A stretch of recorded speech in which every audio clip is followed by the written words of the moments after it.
Яг энэ мэдээлэл бол хомс байна. Гэхдээ одоо тэрийг бол би бол буруу гэж үзэж байгаа. Ер нь бол тэр чи одоо Монгол хүн зүгээр одоо нутаг дэвсгэр дээрээ явахын төлөө хин нэгнээр хянуулаад одоо Монгол улс ч ууж нутаг дэвсгэртэй хөдөө гадаа хот төрөө хаал бол хаа явна.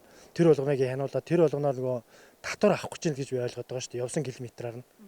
Тэгэхээр би бол энийг бол буруу гэж үзэж байгаа ер нь бол. Аваар ослоос одоо урьдчилан сэргийлэх ч юм уу тэрийг бүрдэх нь гэж бол би харахгүй байна. Яагаад тэгэхээр тухайн машин тээврийн хэрэгс жолооч хүний тухайн хүний л хариуцлага шүү дээ.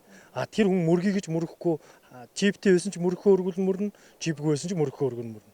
Тэр чинь хүн мөргийг гэж мөрөхгүй тэрийг бол одоо нэг шийдэл гэж бол би үзэхгүй байна. Тий. Зүгээр энэ улс их орнд чинь ингээд ийм илүү дутуу үйлдэл гаргаж ийм юм хийж яхаар өөр хийх ажил алгуул гэж би хэлмээр байна. Энэ нийт иргэдийг нөгөө явсан километраар мөнгө татаж одоо тэндээс төсөв бүрдүүлэх гээд байгаа мó нэг талаар тий. Энэ бол зүгээр одоо уйгүй бөгөөд явцгүй үйлдэл гэж би бол дотроо бодож байна. Ягаад тэгэхээр хүн хаан ч явж болно, хүн явах эрхээ хүнээр хязгаарлахгүй зү. Яг тэрүүтэй адилхан хүн хаан ч явж болно. Тэрнийхээ төлөө би явсныхаа төлөө би ягаад улсад мөнгө төлөх ёстой гэж тий.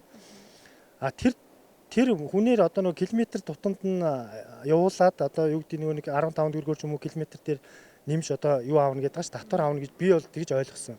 Тэрийг бол би буруу гэж үзэж байна. Ягаад тэгэхээр тэгж төсөв бүрдүүлэх чинь хайшаа хүний хөдөлгөөнийг хорих гээд байгаа юм уу, хянах гээд байгаа юм уу? Улаанбаатарт өнөөдөр 50 км тойрдог ажилтны хүн бол 50 км-аар л тойрно. Тэр байсан байгаагүй л тойрно. 100 км явдаг хүн 100 км-аар л явна.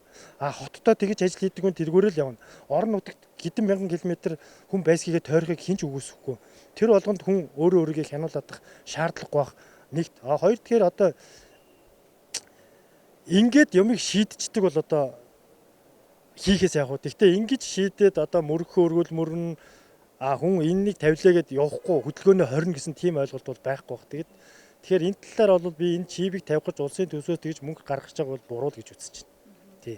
Тэрүүнд ороход тэр төсвөөрөө улс их орондоо хэрэгтэй өөр юм бүтээгээч ийгээч тийм ээ.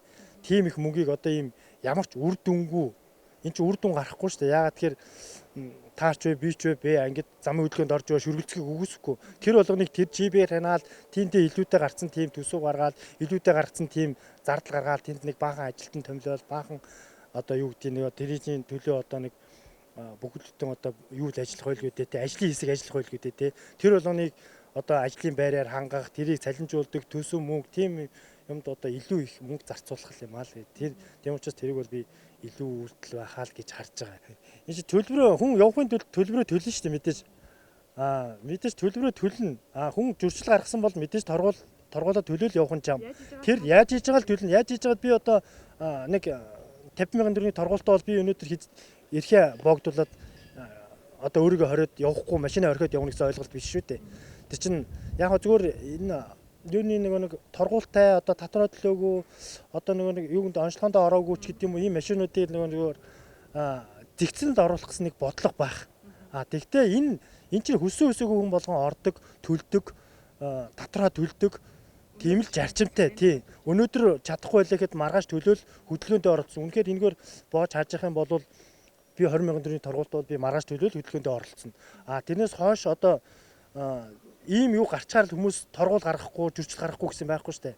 Адилхан зөрчил гаргасан бол адилхан мөнгөө төлөөл хөдөлгөөндөө оролцоод явна л гэсэн үг. Тийм. Тэрнээс энийг гаргаснараа одоо хөдөлгөөн хязгаарлагдчихна. Хөдөлгөөн хомс болчихно. Одоо замын хөдөлгөөний бөглөл 30% буурна гэж би бол өвдөө итгэхгүй байна. Энэ бол боломжгүй зүйл байх гэж харж байна.